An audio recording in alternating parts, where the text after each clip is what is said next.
നമസ്കാരം. സഹ്യ ന്യൂസിലേക്ക് സ്വാഗതം.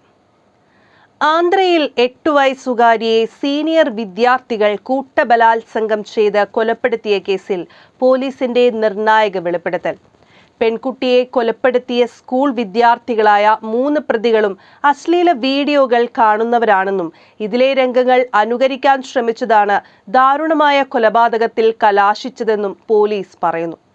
ജൂലൈ 7-ാം തീയതിയാണ് 3-ാം ക്ലാസ് വിദ്യാർത്ഥിനിയെ പ്രായപൂർത്തിയാകാത്ത 3 ആൺകുട്ടികൾ പീഡിപ്പിച്ച് കൊലപ്പെടുത്തിയത്. കേസിൽ അറസ്റ്റിലായ 3 പ്രതികളിൽ 2 പേർക്ക് 12 വയസ്സാണ് പ്രായം, ഒരാൾക്ക് 13 വയസ്സും. ഇവർ യഥാക്രമം 6, 7 ക്ലാസുകളിൽ പഠിക്കുന്നവരാണ്. കേസിൽ പ്രതികളിൽ ഒരാളുടെ അച്ഛനെയും അമ്മാവനെയും കൂടി പോലീസ് അറസ്റ്റ് ചെയ്തിട്ടുണ്ട്. പെൺകുട്ടിയുടെ മൃതദേഹം നദിയിൽ ഉപേക്ഷിച്ചതിനും തെളിവ് നശിപ്പിക്കാൻ കൂട്ടുനിന്നതിനുമാണ് ഇവരെ അറസ്റ്റ് ചെയ്തത്. പാർക്കിൽ കളിക്കാൻ പോയ 8 വയസ്സുകാരിയെ പ്രതികളായ 3 പേരും കളിക്കാനെന്ന വ്യാജേന ആളൊഴിഞ്ഞ സ്ഥലത്തേക്ക് കൂട്ടിക്കൊണ്ടു പോവുകയും തുടർന്ന് മൂവരും പെൺകുട്ടിയെ മാറി മാറി പീഡിപ്പിച്ച ശേഷം കൊലപ്പെടുത്തുകയുമായിരുന്നു. ഈ സംഭവം പെൺകുട്ടി പുറത്തറിയിക്കാതിരിക്കാൻ ശേഷം കൊലപാതകം നടത്തുകയും മൃതദേഹം കനാലിൽ തള്ളുകയുമായിരുന്നു.